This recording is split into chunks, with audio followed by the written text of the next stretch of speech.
Oke, mulai saya record. Bismillahirrahmanirrahim. Assalamualaikum warahmatullahi wabarakatuh. Waalaikumsalam. Terima kasih atas waktunya teman-teman sekalian. Kita hari ini akan mulai semester baru di mata kuliah pemodelan sistem informasi.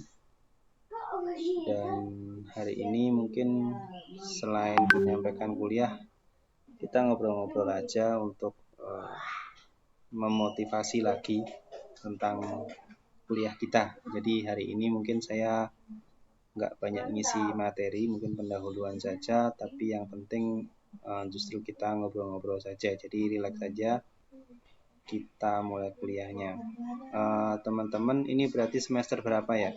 Kalau boleh saya tahu. 5 Pak. Semester 5 Pak. 5. Oke. Semester 5-nya ini dari semester 4 ke 5 atau dari 6 ke 5? 4 ke 5.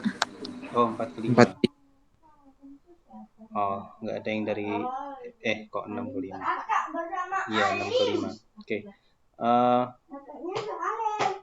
Boleh saya tahu dari semester 1 sampai sekarang yang nyantol apa kira-kira? Feel free aja, ini bukan ngetes, cuma ngobrol aja. Kalau nggak ada yang nyantol ya bilang aja nggak ada yang nyantol gitu. Nggak ada kayaknya deh Pak. Alhamdulillah. Terima kasih atas Suka lupa. Oke, di sini ada nggak yang kerjanya atau mungkin hobinya atau dulu SMA-nya ada background IT?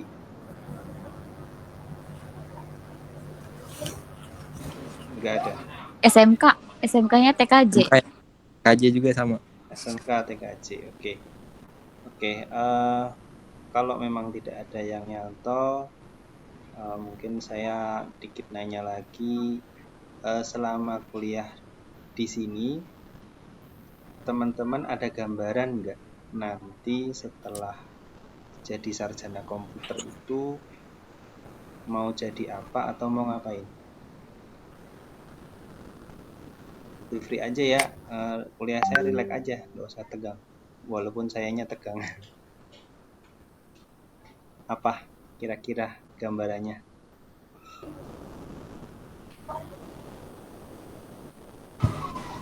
Jadi UI UX designer nyambung nggak? Alhamdulillah, bagus. Mas Jafar suka desain? Suka. Tapi Pakai nggak apa? terlalu suka. Pakai apa biasanya? Dari kerjaan sih kayak Photoshop gitu kan Oh, desain. Photoshop. Desain apa? Desain aplikasi atau desain yang lain?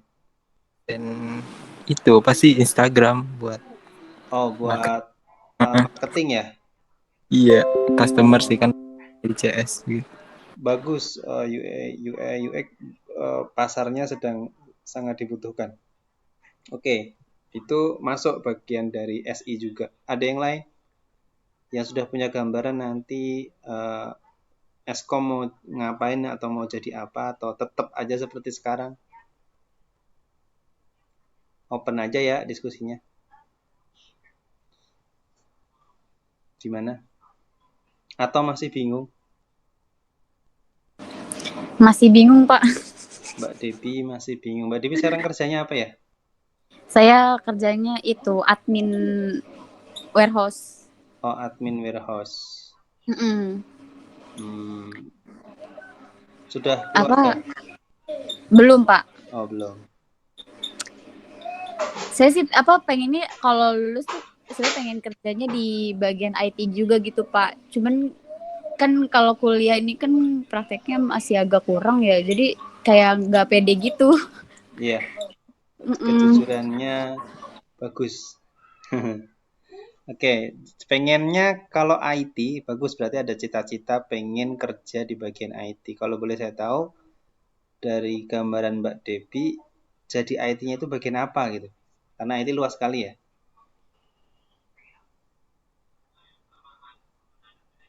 Yuk.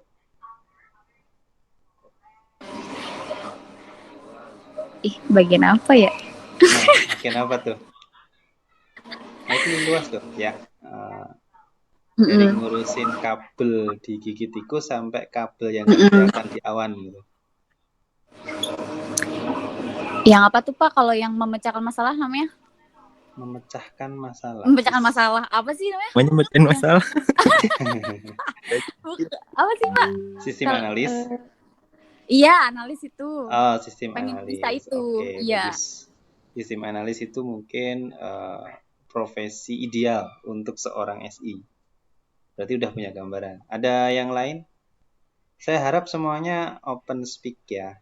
Biar kuliahnya hidup gitu. Nggak saya ngomong sama layar saya doang gitu.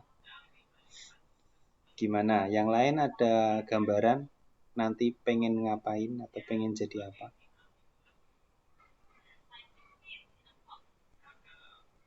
Mas Billy, Mas Darwin, Mbak Ayu, Mbak Riza. Masih jadi lanjut finance, Pak. Oh, sekarang finance kerjanya. Staff Iya. finance. Iya, betul, Pak. Oke. Accounting berarti ya? Iya. Oke. Jadi nanti pengennya masih tetap di finance gitu ya? Sudah nyaman Iya. gitu ya? Iya, sebenarnya sih waktu di D3 itu sempat ambil TA-nya ini Pak, website. Oke. Cuman pas kerja jadi finance jadinya udah lupa ilmunya. Oh gitu. Dulu websitenya bikin coding atau pakai coding ya? Berarti bisa Coding. HTML, CSS gitu Siap. bisa ya? Iya, bikin ini Pak, sistem informasi akademik. Oh, dulu pernah bikin sistem akademik. Berarti PHP bisa ya dulu ya? Bisa Pak. Alhamdulillah, bagus. Kalau accounting mungkin sebagai gambaran juga ya buat Mbak Riza dan yang lain. Accounting itu align juga dengan sistem informasi, apalagi kalau kita concern di bidang audit. Ya, audit keuangan maupun audit IT. Itu align sekali dan di kita ada mata kuliah IT audit kalau nggak salah ya. Oke. Yang lain coba Mas Billy, Mas Darwin, Mbak Ayu gimana?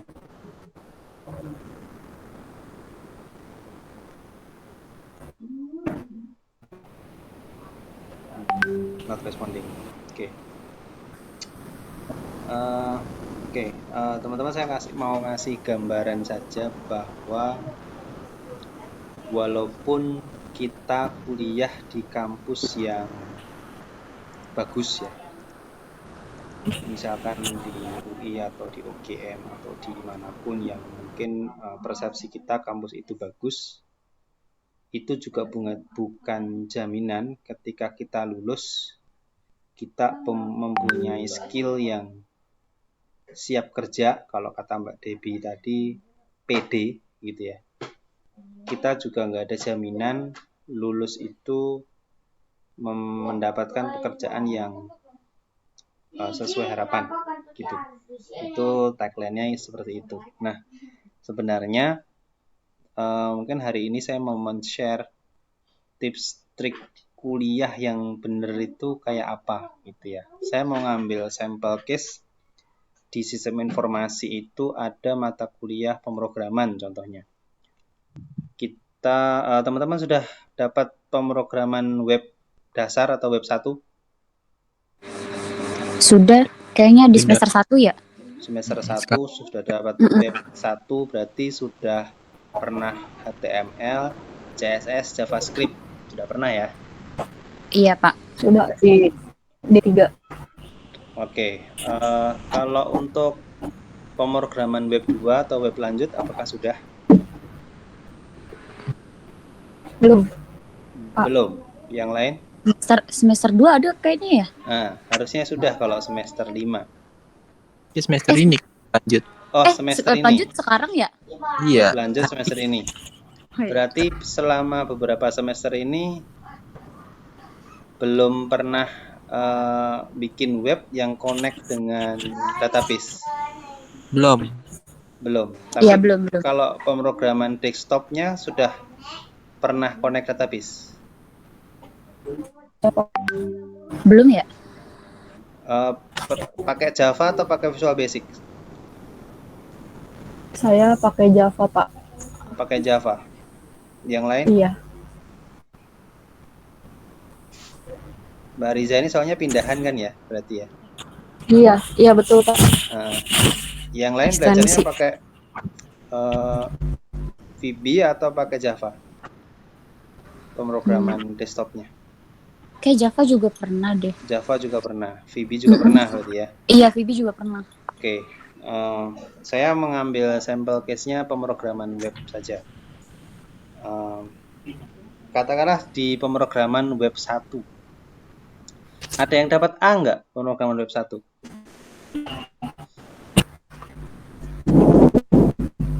Ada? Coba ingat. Ada yang dapat A? Nggak usah malu. Ada?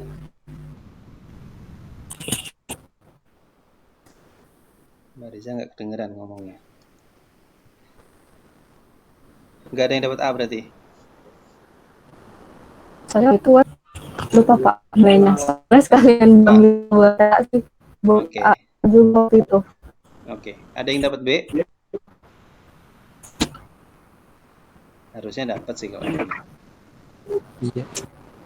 Oke. Ada, Pak. Ada. Oke.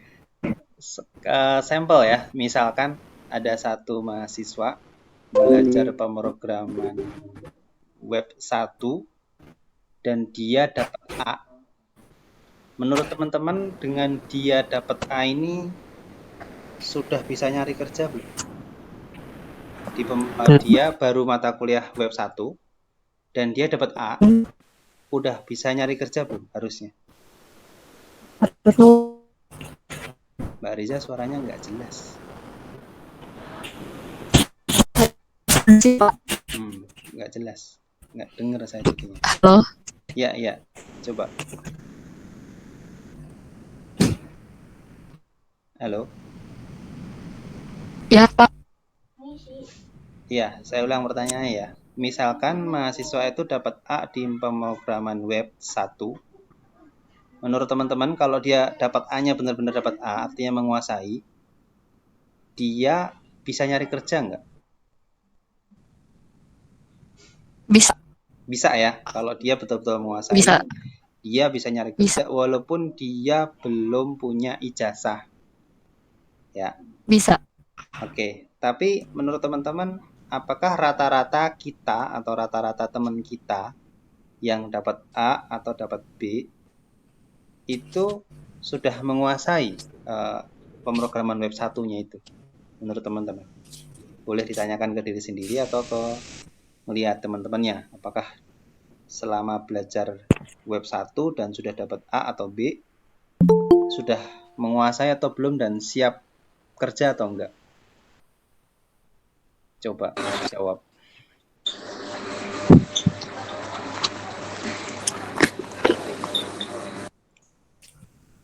Mbak Devi mau ngomong, tapi nggak dengar saya.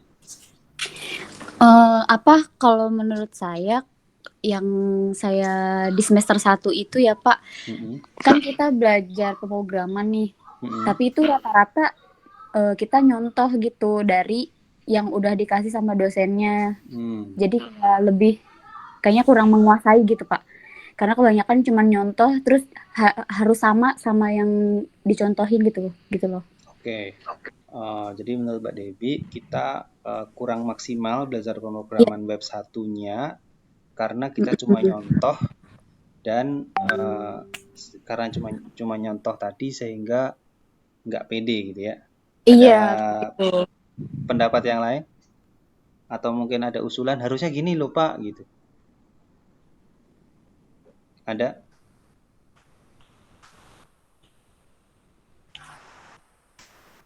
Ini saya rekam, nanti saya upload ke YouTube ya bagi yang nggak hadir. Tapi interaksi ini tolong dimanfaatkan. Yang sudah hadir, mic-nya dibuka aja. Kalau di belakangnya nggak berisik, mic-nya dibuka aja supaya kita bisa interaksinya lancar. Tapi kalau belakangnya berisik ya ngomongnya pas ngomong aja. Bukanya pas ngomong aja. Ada pendapat lain selain tadi? cuma nyontek saja? Oke, nggak ada. Oke, teman-teman saya tanya lagi, apakah waktu belajar pemrograman web 1 teman-teman sudah kebayang? Oh, harusnya nanti setelah saya selesai di mata kuliah web 1, saya harus bisa begini dan peluang kerjanya begini. Sudah paham belum?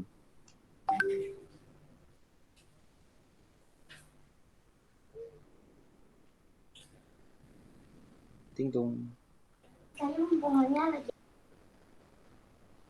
Ting tung. Belum sih, Pak. Belum, Pak. Berarti dari mulai belajar web 1 sampai mungkin sekarang, teman-teman belum paham ya. Ini nanti saya harus bisa apa dan peluang kerjanya apa, belum paham ya? Coba. Belum, Pak. Belum, Pak. Oke. Nah, ini mungkin satu kekurangan juga buat saya mungkin sebagai pengajar dan juga bagi sistem pendidikan ya.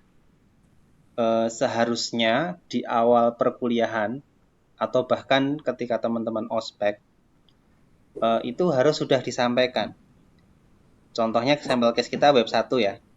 Web 1 itu nanti setelah kuliah harus bisa minimal, ini sampel ya, minimal bisa membuat website statis yang bisa online ke internet, minimal bisa membuat web statis online ke internet dengan layout yang bervariasi, misalkan portofolio saya sendiri atau bikin website perusahaan saya contoh, atau bikin website masjid di tempat saya berada gitu, atau website KRT-an gitu. Minimal kita sudah punya bayangan bahwa kita setelah lulus web 1 ini nanti harus bisa membuat website statis. Nah, itu patokan kompetensinya. Nah, setelah itu kita coba cari apakah skill membuat web statis itu dibutuhkan di pasar, dibutuhkan di masyarakat. Nah, mungkin saya kasih contoh sedikit. Saya mau share screen ya.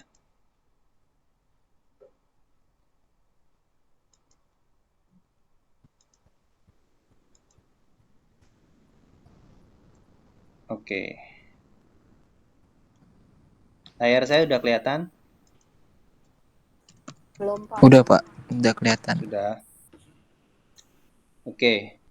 Teman-teman, ini saya tunjukkan satu website upwork.com. Ini hanya untuk ngetes ya, bukan tujuannya teman-teman saya suruh untuk nyari kerjaan di sini, bukan. Ini hanya untuk ngetes kemampuan web programming. Contoh, kalau kita menguasai web 1, itu bahasa pasarnya namanya front end developer. Nah, ini ya, front end developer. Kita coba lihat. Nah, oke.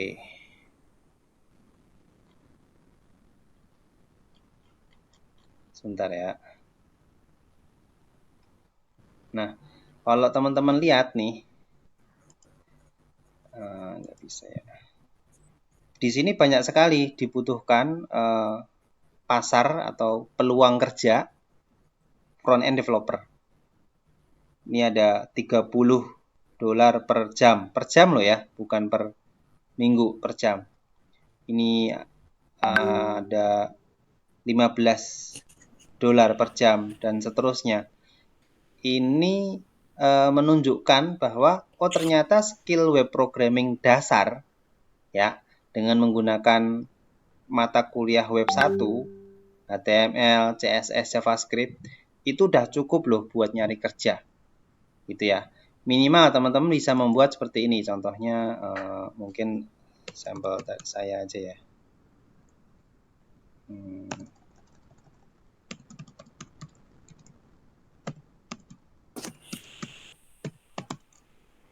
Nah, ini contoh aja. Saya juga praktek. Bentar ya. Agak lemot.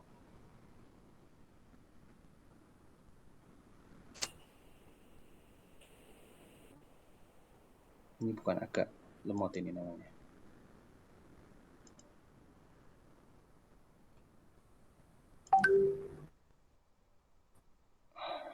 Lemot sekali. Oke, sambil nunggu. Nah, ini contoh. Nah, minimal teman-teman bisa membuat tampilan statis seperti ini. Yang dimaksud statis itu apa? Kita nggak bisa komen, kita nggak bisa kirim input, kita nggak bisa ngasih saran dan sebagainya ya. Ini namanya web statis. Nah, teman-teman harusnya di mata kuliah web 1 itu sudah punya gambaran, oh nanti saya bisa bikin begini minimal. Dan kalau saya bikin begini, kalau saya bisa bikin begini, skill saya sudah laku di pasar. Tanpa harus saya nunggu lulus. Nah, kalau teman-teman sudah kebayang seperti ini, harapannya teman-teman belajarnya beneran. Nah, saya mau nyambung ke Mbak siapa tadi? Mbak Debbie. Jadi menurut Mbak Debbie kan salah satu kendalanya adalah kita hanya disuruh nyontek sehingga kita kurang berkembang. Nah, ini ada benarnya, tapi akan saya coba kasih pemikiran berbeda. Kita kuliah di kampus itu hanya 14 pertemuan kalau full. Kalau dosennya hadir terus, kalau kitanya juga hadir terus, artinya full itu cuma 14 kali. Dan masing-masing pertemuan, katakanlah mentok 2 jam. 2 jam itu kali 14, cuma 28 jam. Katakanlah plus praktek, jadinya bulat 30 jam. Ya, 30 jam itu teman-teman untuk membentuk sebuah skill, itu ada 2 level. Level bisa, ada 3 level. Level tahu, level bisa, level mahir. Nah, untuk 30 jam tadi, mengejar level mahir jelas nggak mungkin. Karena mengejar level mahir itu ada hukum 5.000 jam namanya. Kita baru bisa disebut mahir kalau kita sudah praktek 5.000 jam. Kita sudah execute kerja 5.000 jam. Itu baru dikatakan kita mahir. Kemudian untuk mengatakan bisa, itu 30 jam juga nggak bisa kita disebut orang bisa hanya dengan praktek 30 jam, apalagi cuma nyontek gitu. Nah, saya lebih sepakat dalam sampel case pemrograman web 1 ini, kita hanya sampai level tahu. Oh, HTML itu kayak gini loh. Oh, kalau HTML itu tagnya begini. Ada tag pembuka, ada tag penutup. Oh, ada BR, ada H1 sampai H6 dan seterusnya. CSS juga gitu, ada selektor, ada CSS untuk layout, ada CSS untuk ngatur font dan sebagainya. Hanya seperti itu, JavaScript untuk alert dan sebagainya. Hanya seperti itu, hanya just tahu, dan untuk mempraktekkan yang kita tahu itu, kita perlu nyontek, gitu ya. Dan skill seperti ini belum bisa dijual, ya, belum bisa dijual untuk mencari kerja atau menjual produk seperti itu. Sampai di sini teman-teman sepakat nggak sebelum saya lanjutkan? Mungkin saya tarik satu garis kesimpulan dulu ya, bahwa kalau kita mengikuti kuliah lengkap, serius, fokus 1 semester untuk 1 mata kuliah contoh pemrograman web, maksimum 30 jam, dan kita hanya mengikuti apa yang disampaikan oleh dosen, maka kita hanya baru bisa disebut level tahu, bukan bisa dan bukan mahir. Sepakat nggak? Sepakat, Pak. Sepakat, oke. Sepakat ya. Artinya apa, teman-teman? Kalau tujuan kuliah kita adalah untuk mendapatkan skill, dan setelah mendapatkan skill untuk mengupgrade pekerjaan kita, maka kalau kita hanya mengikuti yang 30 jam tadi, kita nggak dapat. Gitu ya. Kita nggak akan dapat. Nah, Tapi kalau tujuan kuliah kita hanya mengikuti proses yang 30 jam per mata kuliah tadi sampai 8 semester dan kita mendapatkan ijazah, kita mendapatkan gelar Eskom tanpa memperhatikan skill, tanpa memperhatikan apakah kita bisa atau mahir atau enggak, target kita hanya Eskom, dan setelah itu kita melamar pekerjaan ke tempat lain dengan modal Eskom, maka itu mungkin. Ya, target kedua ini, kalau targetnya cuma Eskom, dan setelah Eskom melamar kerja, atau melamar anak orang gitu ya, nah ini mungkin. Ya, target ini memungkinkan. Tapi kalau targetnya adalah untuk mendapatkan skill, dan setelah skill untuk mengupgrade pekerjaan, mengikuti sistem kuliah saja, itu nggak mungkin. Oke. Nah, jadi kita harus gimana? Harus gimana itu maksud saya untuk mengejar target yang pertama tadi ya. Mendapatkan skill dan setelah mendapatkan skill, mengupgrade pekerjaan. Kalau yang target kedua, nggak usah dibahas. Teman-teman ikut alur, dapat Eskom. Ya, simple. Nah, untuk bisa mengejar target pertama tadi, teman-teman perlu merubah mindset dulu. Pertama bahwa kuliah itu harus skill oriented. Saya harus punya skill. Saya harus bisa atau saya harus mahir, bukan tahu. Ya. Nah, kalau target kita adalah bisa atau mahir, bukan tahu, maka kita harus lebih kerja keras dibanding teman-teman kita yang mindsetnya hanya Eskom. Gitu. Nah, kerja kerasnya gimana? Apakah semua mata kuliah saya harus pelajari dengan keras sehingga saya dapat nilai A semua, sehingga saya mahir semua di semua mata kuliah? Itu juga nggak saya rekomendasikan. Yang saya rekomendasikan adalah teman-teman mulai sekarang, temukan passionnya di mana. Contoh, Mas Jafar tadi di awal sudah punya tujuan. Tujuan saya adalah UI, UX. Oke, Mas Jafar fokus untuk UI, UX saja. Mata kuliah yang lain ikutin proses aja. Tapi di mata kuliah yang ada hubungannya dengan UI, UX, contoh, Web 1 itu ada hubungannya dengan UI, UX. Karena dia fokusnya di tampilan. Terus nanti ada mata kuliah interface kalau nggak salah, saya lupa nama mata kuliahnya, tapi ada kaitannya dengan UI UX. Nah, silahkan di mata kuliah itu fokus. Nah, bukan waktu luang sebenarnya, ketika kita sudah punya passion, contoh Mas Jafar punya passion di UI dan UX, maka luangkan waktu minimal 1 jam atau 2 jam per hari untuk praktek UI UX. Tujuannya apa? Tujuannya adalah mengejar hukum 5.000 jam tadi. Saya harus punya pengalaman 5.000 jam walaupun pengalaman sendiri.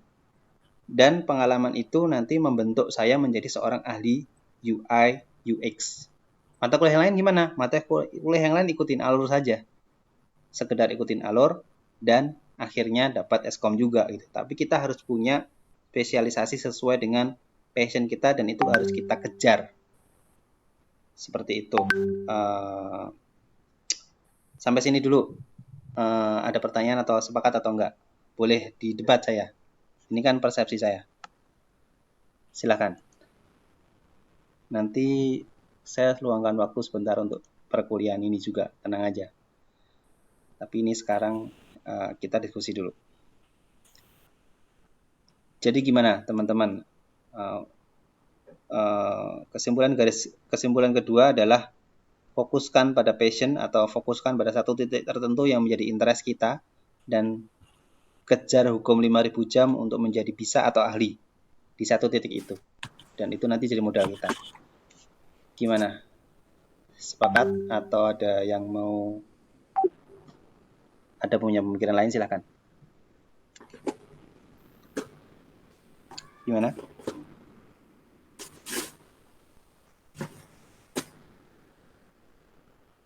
Kok gambarnya gini ya?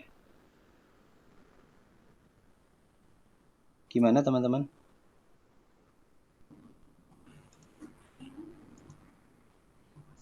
Halo?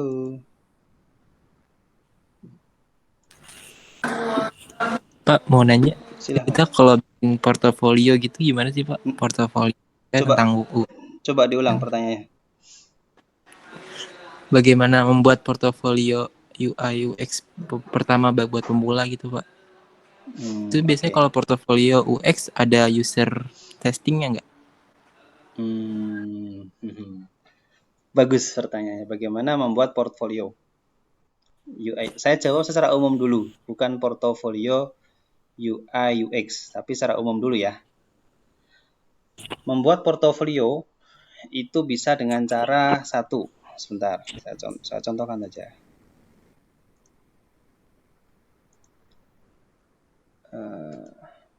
Ini layar saya udah kelihatan lagi ya? Nggak kelihatan Pak. Oke. Satu, membuat website. Cara pertama, membuat website tentang kita, tentang diri kita. Ya, di sini ada apa? Ada ya, ini ada tautan sosial media ya. Kemudian ada resume. Nah, ini CV kita, CV online kita. Jadi kalau mau ngelamar tinggal kasih link ini aja. Nih, resume saya gitu.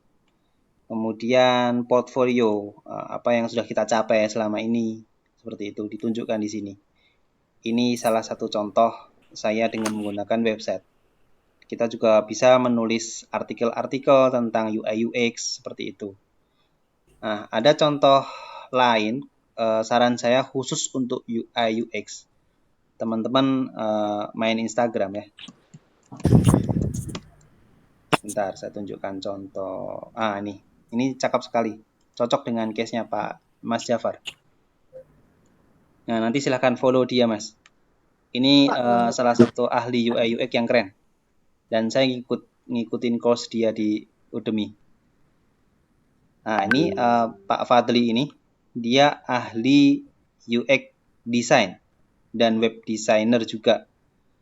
Nah, ini contoh-contoh hasil karya dia. Ya, kita buka aja ya. Tuh. Ini bedanya antara UI dan UX. Nah, dari tampilan Instagramnya aja sudah menunjukkan dia ahli gitu ya. Nah, seperti ini. Jadi salah satu contoh menunjukkan portofolio Instagram. Ada contoh lain. Saya tunjukkan contoh lain cara menunjukkan portfolio. Sebentar. Ini. Saya lihatkan course-nya Pak Fadli tadi yang saya ikutin di Udemy. Mana ya?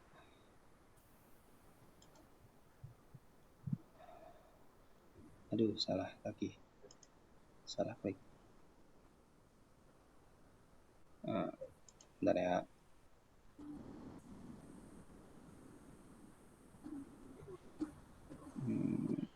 Nah,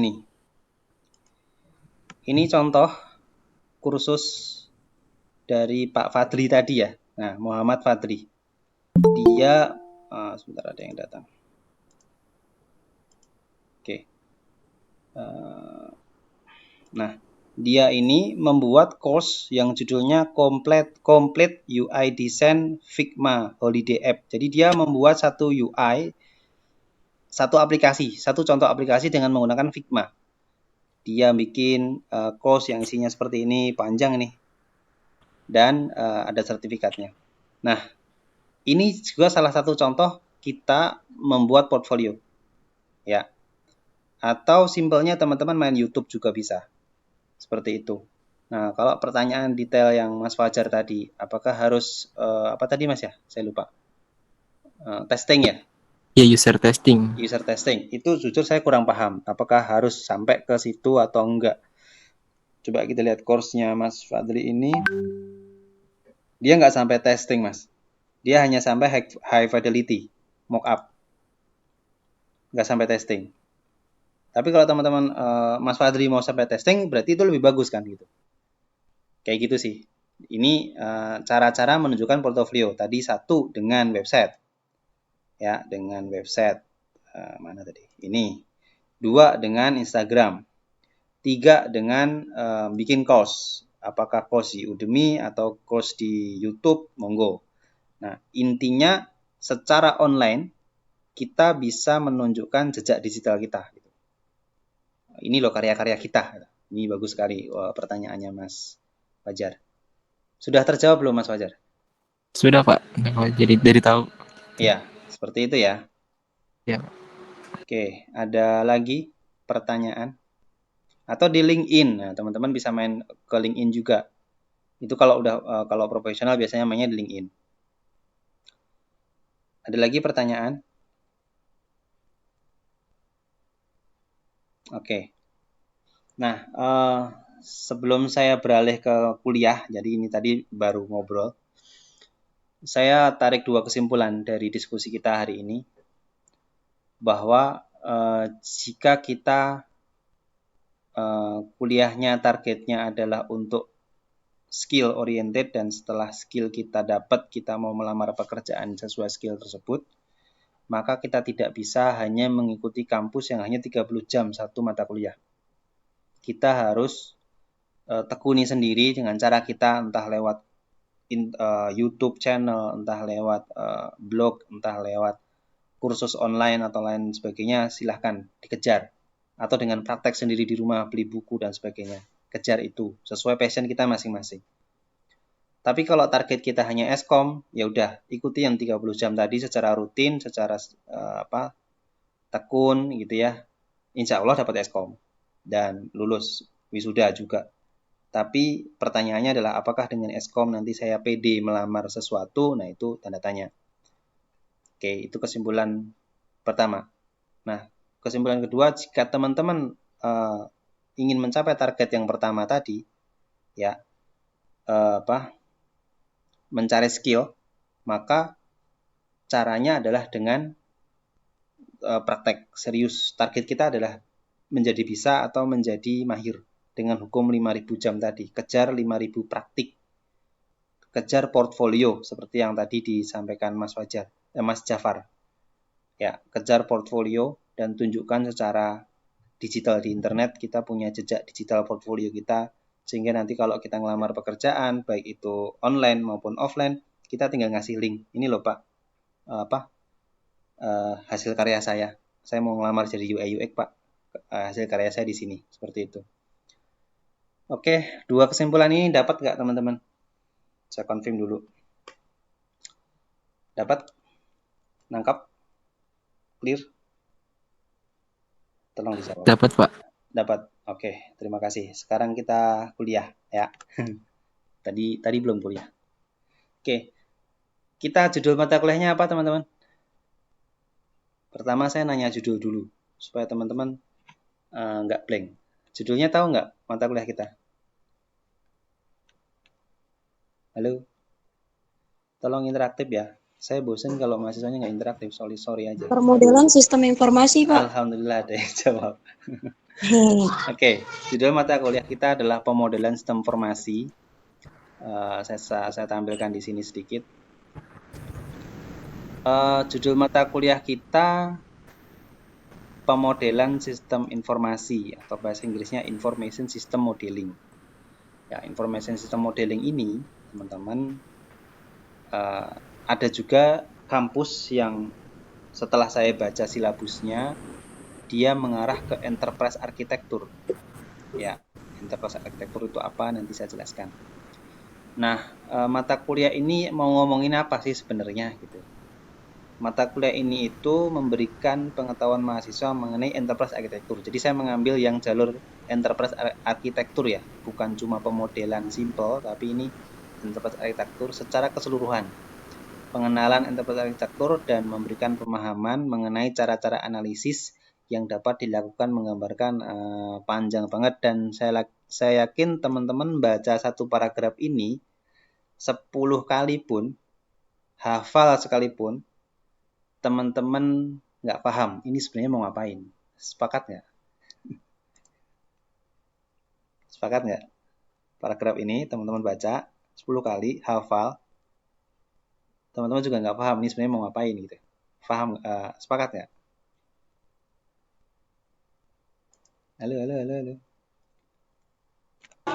Iya, Pak. Nah, jadi gini teman-teman. Iya Pak. Halo. Ya, SI itu ada yang simple, ada yang berat profesinya. Yang simple contohnya pemrograman web tadi, contoh itu simple. Saya tinggal belajar HTML, CSS, JavaScript. Saya punya skill. Jari-jari saya ini hafal di atas keyboard.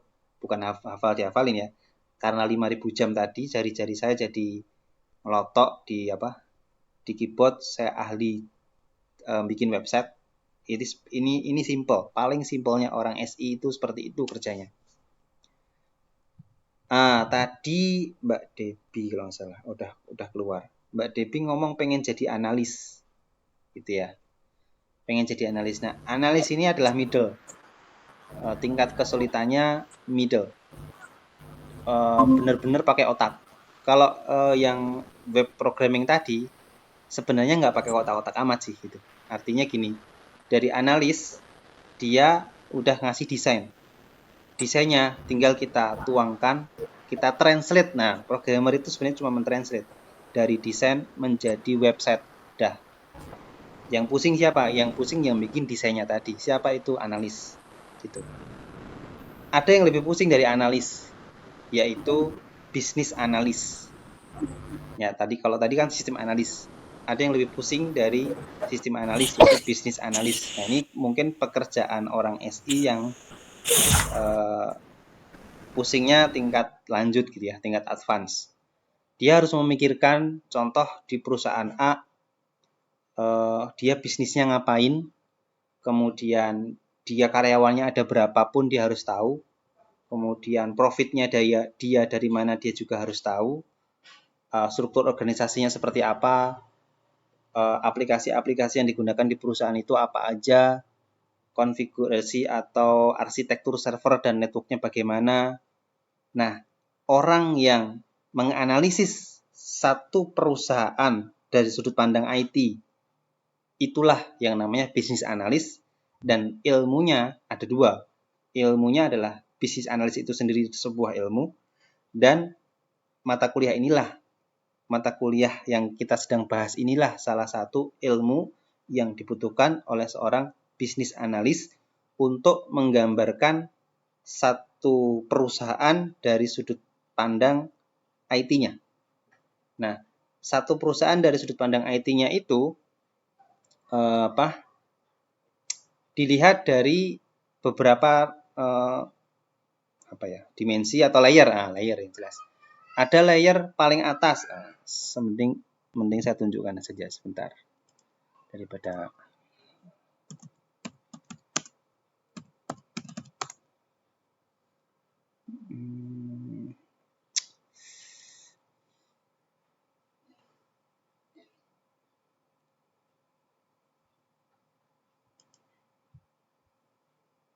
Oke, teman-teman lihat gambar ini ya. Nah, ini adalah pekerjaan orang SI yang mungkin advance level 3. Dia melihat perusahaan itu dari sudut pandang pertama, bisnis modelnya paling atas dia lihat. Bisnisnya ngapain sih ini perusahaan? Kemudian dia turun ke bawah. Di dalam bisnis model ini dia ada bisnis proses layernya apa. Nah, disinilah pentingnya mata kuliah proses bisnis 1, 2, dan 3. Makanya dia ada di layer 2 sini. Nah, setelah layer 2 dia turun. Untuk menjalankan proses bisnis seperti ini, perusahaan ini punya aplikasi apa aja? Dia lihat. Oh, mungkin salesnya dia pakai Salesforce, atau mungkin dia pakai SAP, atau mungkin dia pakai Microsoft Dynamics dan sebagainya. Dia akan analisis satu persatu di semua aplikasi yang dia punya di perusahaan itu. Kemudian dari aplikasi ini dia analisis juga, berarti information arsitektur atau data-data yang ada di dalamnya apa aja. Dia analisis, dia gambarkan, dia modelkan. Seperti itu. Nah, setelah dia paham level layer aplikasi dan juga layer data, dia turun lagi ke layer paling bawah. Oh, untuk menjalankan aplikasi dan mengelola data ini, infrastrukturnya seperti apa? Servernya bagaimana? Networknya bagaimana? Storage-nya bagaimana? Sistem kelistrikannya bagaimana? Bahkan sampai ke situ. Jadi, mata kuliah pemodelan sistem informasi ini adalah bagaimana seorang SI, dalam hal ini profesinya bisnis analis, ya, melihat dan menggambarkan, melihat, menganalisis dan menggambarkan satu perusahaan dari sudut pandang sistem informasi meliputi 4 layer. Layer bisnis model, layer bisnis proses, layer aplikasi dan informasi dan data, dan layer infrastruktur. Ini harus dia gambar semua dalam bentuk modeling. Dan ini nanti output kerjanya, kalau boleh bilang, dia hanya dokumentasi, hanya gambar, atau mungkin gambarnya dalam bentuk sistem juga ada. Seperti itu. Dan sebagai catatan, profesi seperti ini gajinya gede gitu. Oke, jangan ngomongin gaji dulu, ngomongin keilmuannya dulu teman-teman. Dari ilustrasi singkat tadi, teman-teman nangkep nggak arah mata kuliah ini mau ke mana? Coba dijawab.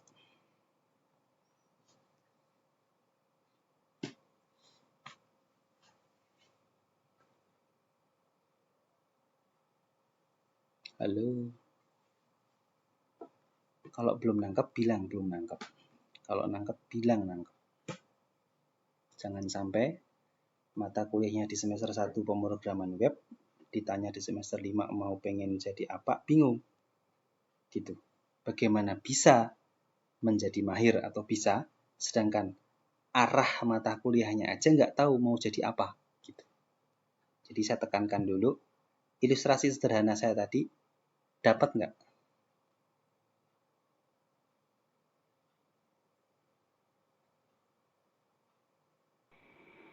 Maaf Pak, saya ketinggalan. Oke, yang nggak ketinggalan berarti yang saya tanya.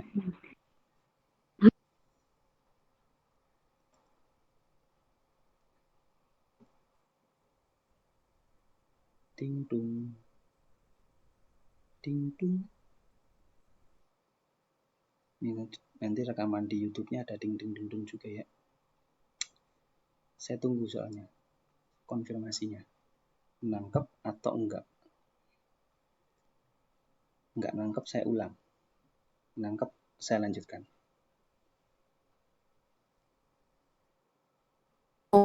Ini nggak ada materi dalam bentuk PowerPoint atau PDF gitu Pak? Ada, banyak. Sudah saya siapin. Tinggal nyedot dari sini aja ntar. No, lengkap. Silakan disedot. Soalnya di sini nggak kelihatan sih Pak. Sharing saya nggak kelihatan? Nggak. Yang lain kelihatan nggak sharing saya? Kelihatan, Pak. Loh, ada masalah apa ini? Oke, yang kelihatan. Tadi saya ngoceh paham nggak? Nangkep nggak? Yang dengerin nggak ketinggalan dan kelihatan? Nangkep nggak? Belum, Pak. Belum, bagus. Jawab dari tadi, saya terangin lagi. Oke, saya pakai PowerPoint-nya Pak Romi kalau gitu. Kita sampai 9:30, oke? Iya Pak. Oke Pak. Oke Pak. Oke, kalau gitu saya langsung ke materi. Tadi kan saya ngoceh dulu. Oke, materi bukan saya yang buat. Materi adalah dari Pak Romi. Pak Romi Satriawahono yang punya ilmukomputer.com, yang punya perusahaan Brainmatic, dan sekarang juga punya perusahaan baru lagi. Jadi mata kuliah kita judulnya pemodelan sistem informasi atau Enterprise Architecture. Enterprise Architecture itu ada banyak standar. Kalau teman-teman tahu ISO, ada banyak ISO lah gampangannya gitu. Nah, salah satu standar itu adalah TOGAF 91 dan 92. Nah, itulah yang akan saya sampaikan. Yang akan saya sampaikan adalah langsung ke standar TOGAF-nya. Ya. Nanti kalau mau kenalan dengan Pak Romi, ini ada di PowerPoint-nya. Silahkan dilihat. Kita juga doakan semoga ilmunya barokah karena kita pakai. Ini buku versi lengkapnya dalam bahasa Inggris. Silahkan di-download juga saya sertakan di Google Drive saya. Silahkan disedot. kalau mau baca bahasa Inggrisnya. Kemudian ini nanti materi yang mau kita bahas. Ada 6 poin, tapi 6 poin ini saya yakin dalam waktu 30 jam tadi ya, 14 pertemuan nggak kelar. Jadi yang bisa mengelarkan adalah teman-teman sendiri kalau memang tertarik. Kalau nggak tertarik, tinggalkan, nggak apa-apa. Tinggalkan itu artinya apa? Ngikutin proses, dapat UTS, dapat UAS, dapat B atau A. Udah, simple. Nah, tapi kalau pengen tertarik, kita bahas. Oke. Teman-teman, pertama, Pak Romi nunjukin rumahnya ini ceritanya. Dia lagi cerita tentang rumahnya. Ini untuk mengilustrasikan mata kuliah ini tentang apa sebenarnya gitu. Nah, rumahnya Pak Romi ini rumahnya gede. Di Cibubur. Main aja di kota wisata. Pak, maaf Pak. Ya. Nggak kelihatan, nggak ada share screen-nya. Yang Bisa lain kelihatan di-share aja di Telegram nggak Pak? Biar saya download dulu. Oh, oke. Sebentar. Ya Pak. Sebentar. Yang lain kelihatan nggak, teman-teman? Kelihatan Pak. Oh, kelihatan. Kelihatan, Pak. Sebentar ya, saya kasih linknya dulu ya.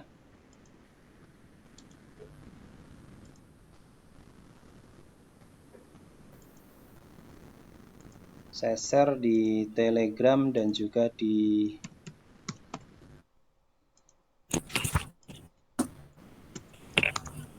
Telegram dan juga di WhatsApp pemodelan. Saran saya teman-teman yang di WA join aja di Telegram biar materinya ngumpul di situ saya. Itu ya. Materinya di situ semua.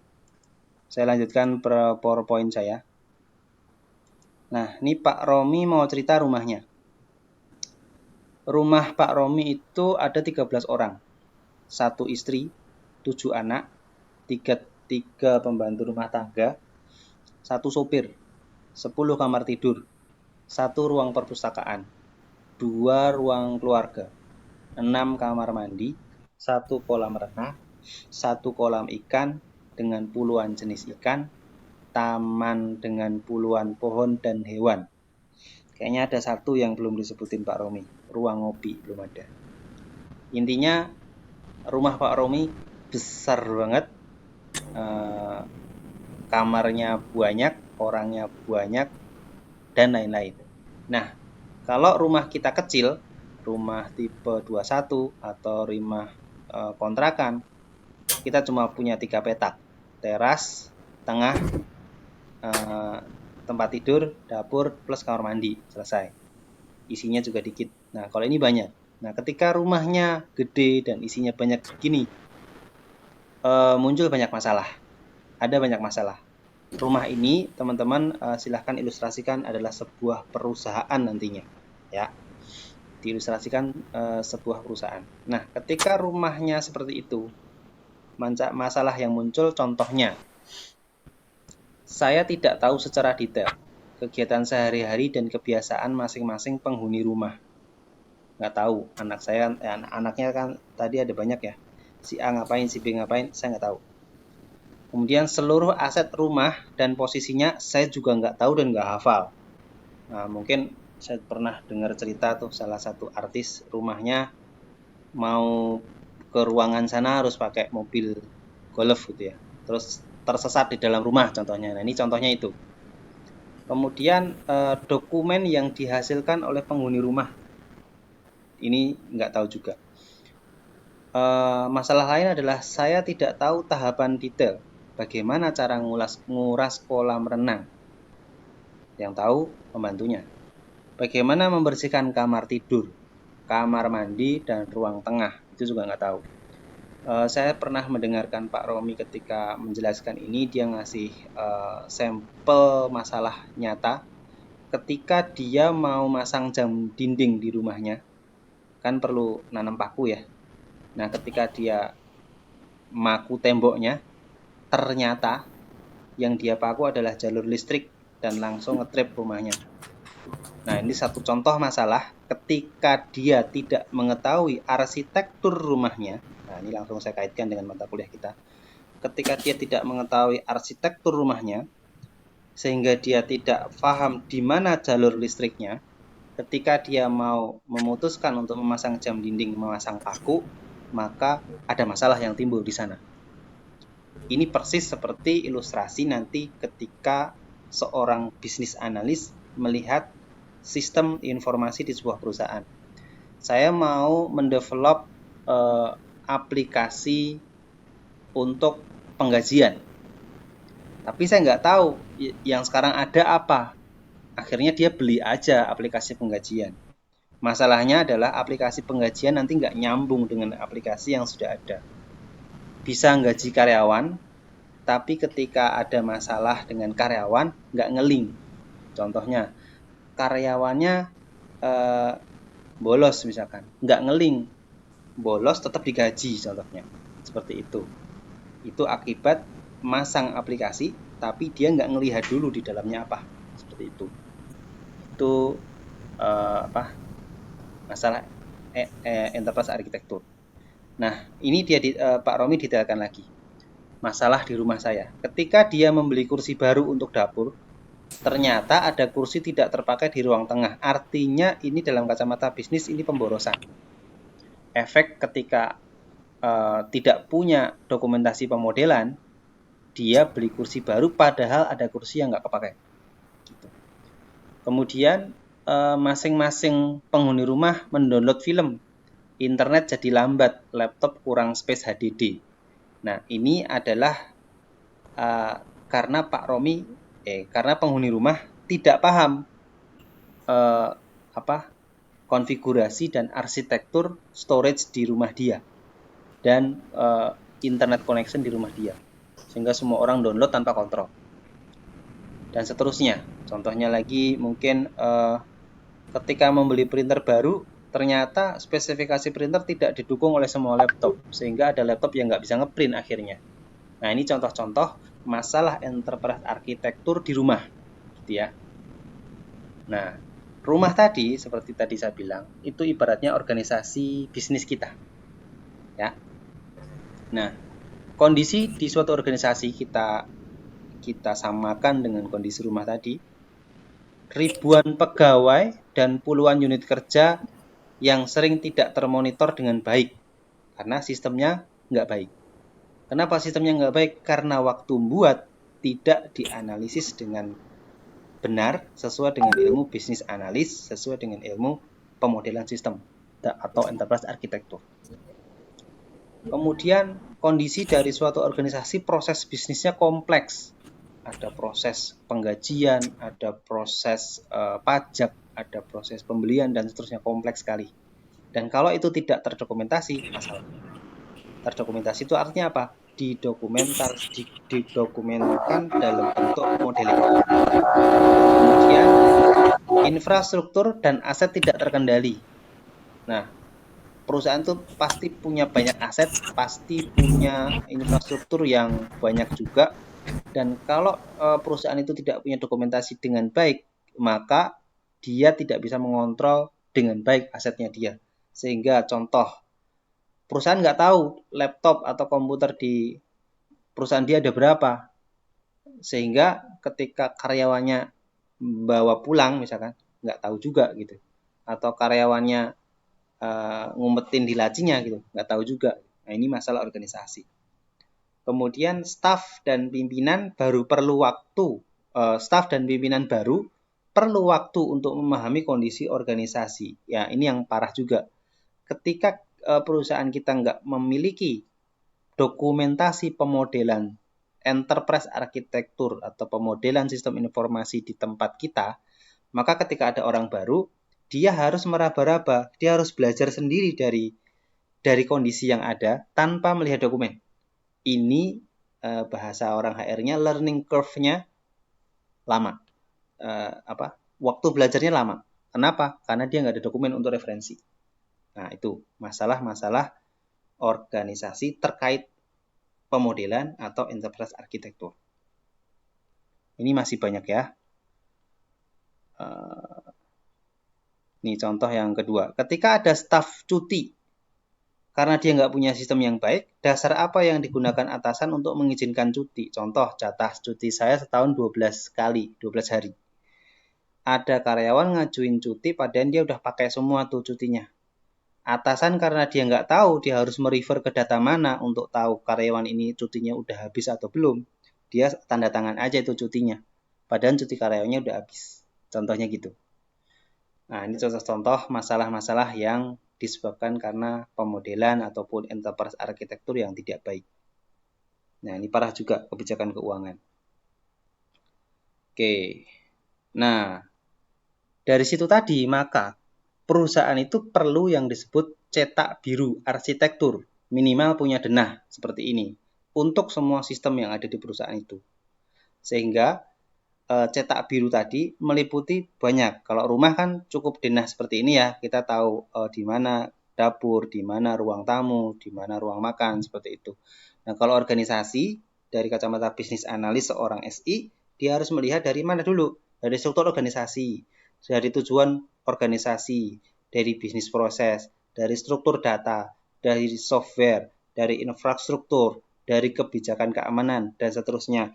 Ini semua setelah dianalisis oleh seorang bisnis analis atau seorang SI, nanti perlu dimodelkan dengan ilmu yang akan kita pelajari di mata kuliah ini. Nah, kalau disingkat, semuanya ini tadi ada 4. Bisnis arsitektur, data arsitektur, application arsitektur, teknologi arsitektur, semuanya dimodelkan dengan ilmu dari mata kuliah kita hari ini. Sampai sini paham enggak?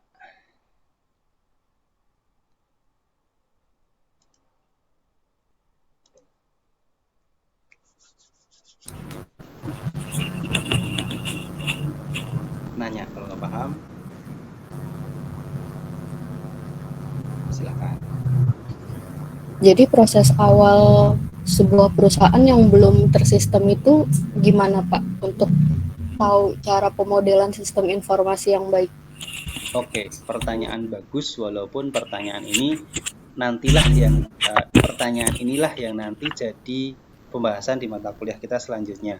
Bagaimana langkah awalnya? Langkah awalnya adalah pergunakan telinga. Mbak.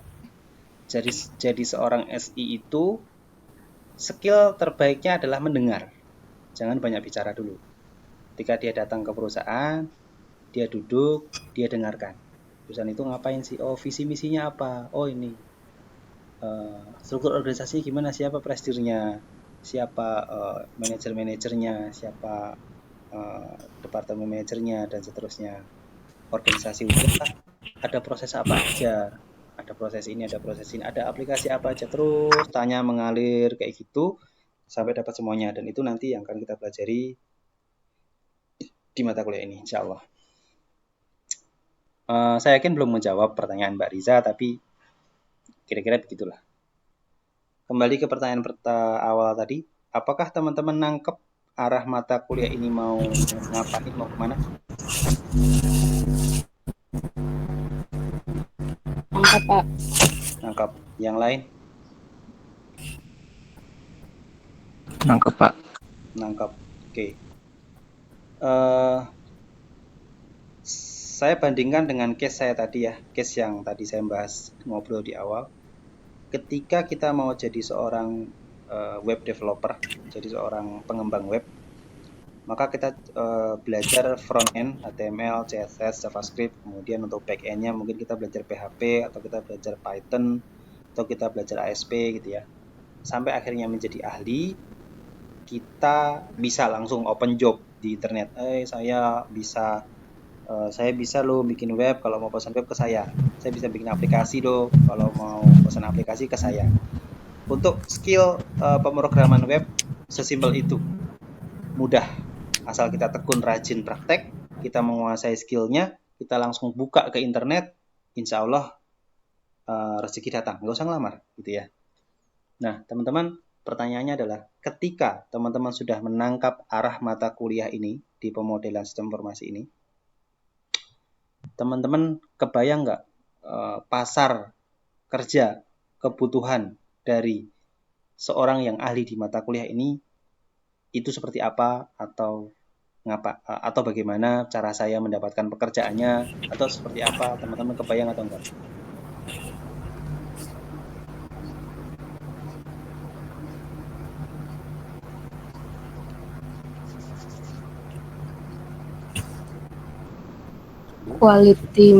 Quality management system bukan sih Pak, lebih menuju ke sana. Jadi kan Beda. yang bikin Beda. apa sistem, bukan ya? Beda. QMS atau Quality Management System, kalau yang dimaksud adalah Quality Management System di sisi IT, maka dia fungsinya adalah software tester.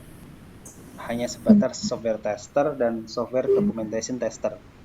Tapi kalau yang Mbak Riza maksud adalah Quality Management System secara umum, bukan cuma IT, dia biasanya ada di departemen QA atau Quality Assurance atau Quality Control gitu ya. Memang departemen ini biasanya kalau di perusahaan manufaktur, dia yang menghandle bisnis proses secara keseluruhan di perusahaan. Memang, betul ya? Saya paham.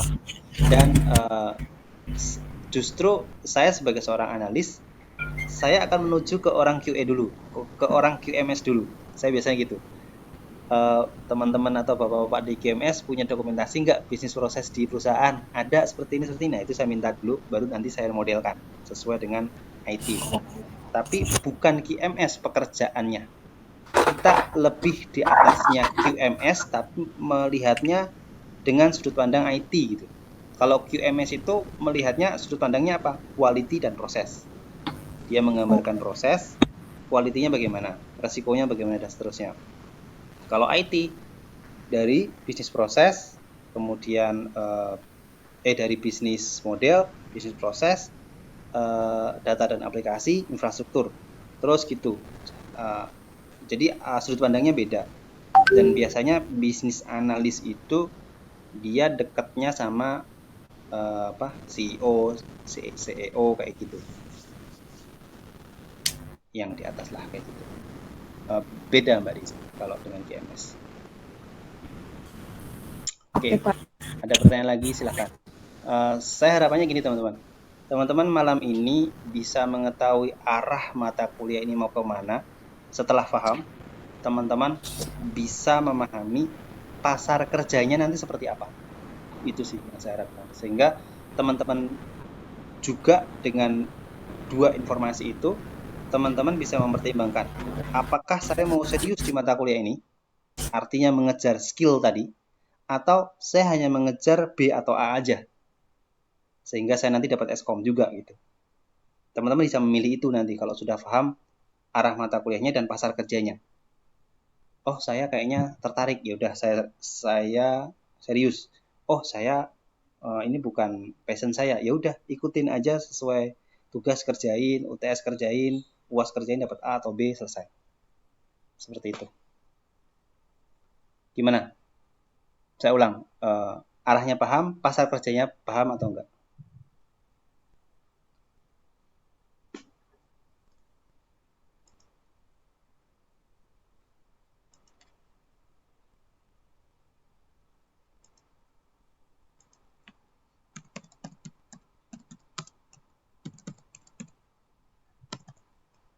Halo?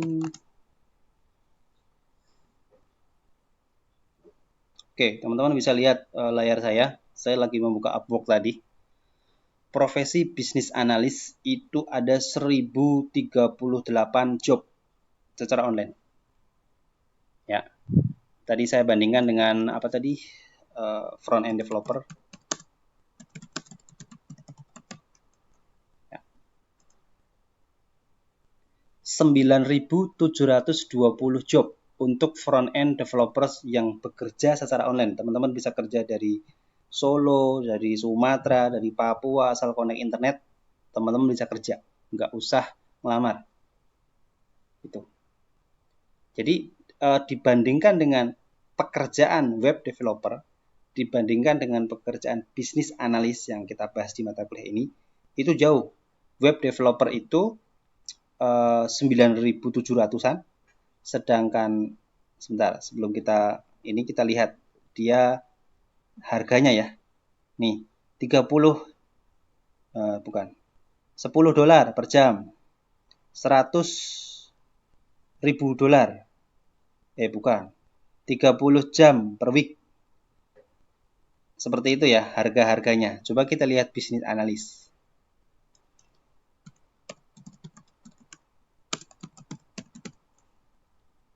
IT bisnis analis.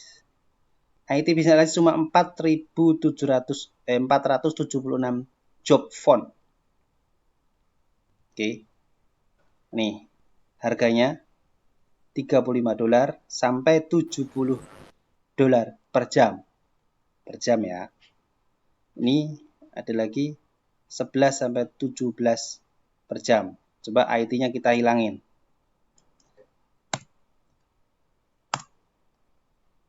$1.038 job font. Harganya $15 per jam. Ini 11 sampai $17 per jam. Data analis dan seterusnya. Teman-teman bisa lihat pasar kerja di sini untuk patokan. Ya, jadi nice marketnya jauh lebih sedikit daripada web developer. Tapi boleh saya bilang, mungkin pengalaman saja ya. Satu project itu bisa nilainya sampai 3 miliar untuk seorang bisnis analis. Tim ya, bukan orang ya. Tim, satu project, dia menganalisis satu perusahaan gitu ya. Itu bisa nilai projectnya itu 3 miliar. Bukan gajinya ya, nilai projectnya. Nah, mungkin teman-teman bisa kebayang dengan nilai project segitu, mungkin durasinya sebulan atau 2 bulan, gajinya berapa.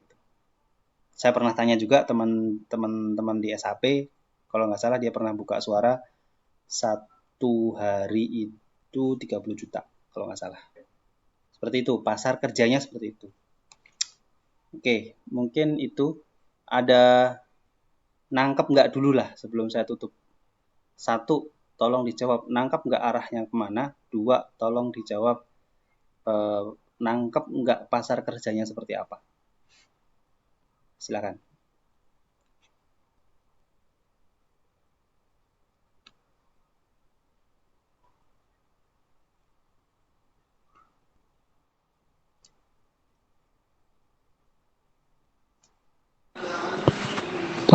Pak, berarti bisnis analis tuh harus bisa kerjasama sama para stakeholder perusahaan gitu ya? Tepat. Betul sekali. Banyak ngopinya, Mas. Banyakin ngopi sama ngobrol sama makan. Iya, memang gitu. Malam lembur. Bukan ngoding tapi bikin dokumentasi gitu. Seperti itu kira-kira. Gimana? Pahim Tum?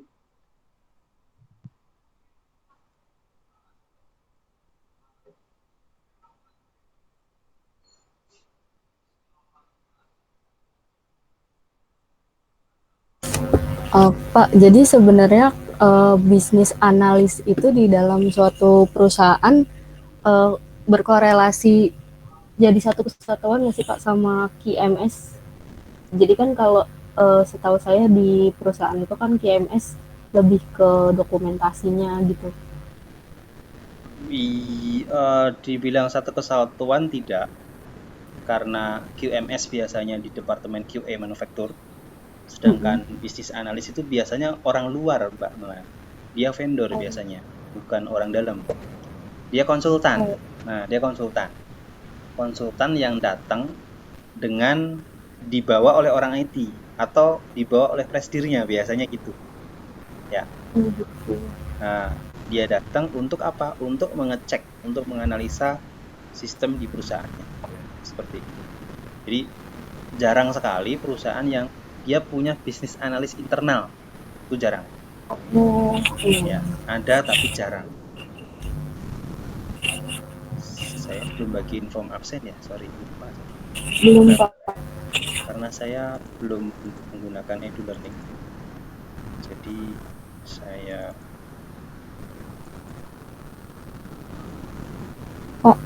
Ya, silakan. perusahaan yang dikatakan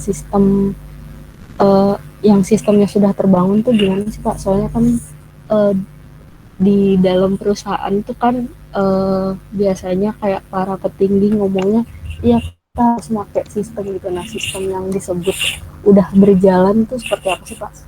Maksudnya Yang udah proses mapan. proses bisnis, proses bisnis yang sudah berjalan sesuai sistem gitu, yang disebut Oke. Oke, sebelum saya jawab, saya kirim absen dulu di chat Google Meet, di Telegram, dan juga di WA. Silahkan absen dulu ya. Oke, pertanyaan Mbak itu saya jawab dengan konsep value chain porter.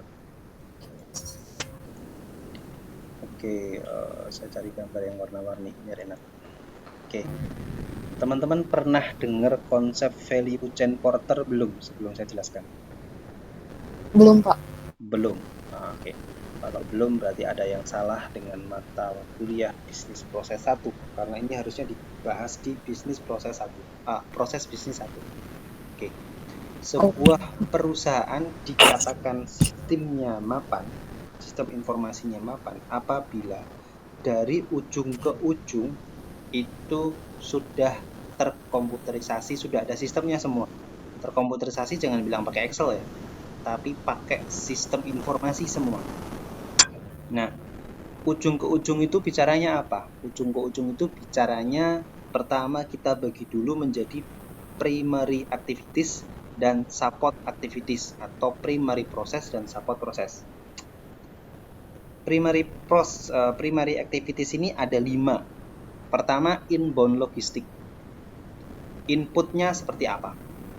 Kemudian operation, daily operationnya seperti apa? Sudah pakai sistem atau belum? Contohnya ini saya analogikan perusahaan manufaktur contohnya ya. Iya Pak. Inbound, raw material house-nya udah pakai sistem belum? Oh sudah, pakai SAP contohnya. Oh berarti udah ada sistemnya. Operasinya udah pakai sistem belum? Oh sudah, pakai SAP juga. Berarti sudah terintegrasi. Kemudian outbound ini maksudnya warehouse-nya. Kalau ini tadi kan raw material ya. Kalau ini finish good warehouse-nya seperti apa? Gudangnya ya. Gudangnya sudah ada sistemnya belum? Oh sudah, pakai aplikasi cloud tapi connect sama SAP. Oh berarti udah connect. Bagaimana dengan marketing dan salesnya? Sudah punya CRM system belum? Sudah, pakai misalkan pakai Oracle. Oh oke, Oracle udah nyambung ke SAP. Bagaimana dengan servisnya? Servisnya connect juga dengan Oracle. Oh berarti di primary activities dari ujung ke ujung udah nyambung nih secara sistem IT. Nah, bagaimana dengan support activities-nya? Support activities itu contohnya GA, General Affairs, Human Resource, kemudian Engineering, kemudian Purchasing, kemudian yang ngurusin aset bangunan, aset mobil, kayak gitu-gitu. Nah, apakah semuanya itu sudah tersistem informasi dengan baik? Kalau sudah, contohnya Human Resource sudah pakai misalkan HRIS atau Orange HRM misalkan, teman-teman kan belajarnya Orange maksud. Udah pakai Orange, oh berarti ini sudah nyambung sistemnya. Nah, kalau semuanya ini sudah nyambung, tujuan perusahaan itu kan ujung-ujungnya duit ya. Nah, ya, kalau semuanya sudah nyambung, berarti margin di sini, keuntungan di sini dapat dengan mudah tercapture informasinya dari sistem-sistem yang ada di perusahaan itu. Semua udah nyambung. Oh, kalau beli barang mentah itu sekian, prosesnya butuh duit sekian, jadi barang jadi sekian, cost marketingnya sekian, jadi saya untung berapa. Ketika ada perubahan di tengah, oh bahan baku ini shortage, sehingga harus saya kurangin, langsung ketahuan di sini. Oh berarti saya untungnya bulan ini kurang berapa. Kalau sudah seperti itu, berarti dikatakan perusahaan itu secara sistem informasi sudah mapan. Tapi kalau yang terjadi sebaliknya, contoh, ada di sisi operasi mesinnya rusak misalkan. Mesinnya rusak sehingga tidak bisa produksi. Nah, perusahaan nggak bisa menghitung dengan cepat berapa efek keuntungan yang disebabkan oleh mesin yang rusak tadi. berapa produk yang tidak bisa saya kirim ke pelanggan dengan mesin yang rusak tadi, tidak bisa menghitung dengan cepat, maka ini berarti sistem informasinya masih belum mapan. Kayak gitu. Tergambar, terjawab?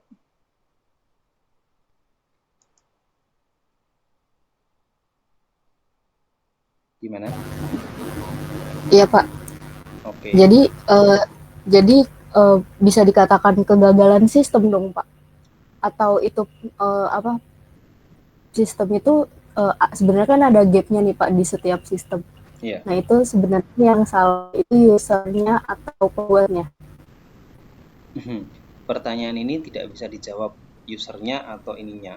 Itu nanti orang bisnis analis akan ngecek, akan menganalisis dan menjawab.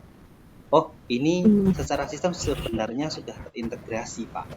Cuma dalam pelaksanaannya ini susah karena handlingnya di lapangan susah, sehingga orangnya sering salah, gitu. Contohnya gitu ya.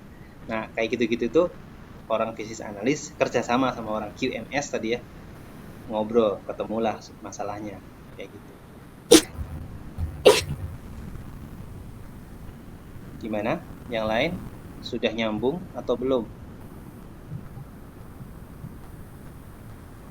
Absennya jangan lupa diisi.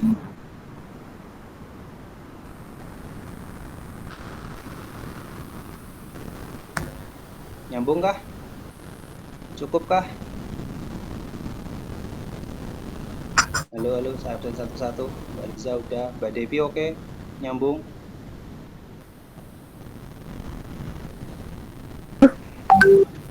Gimana? Iya Pak, Jelas? udah Pak. Oke, Mbak Lia. Iya Pak. Oke.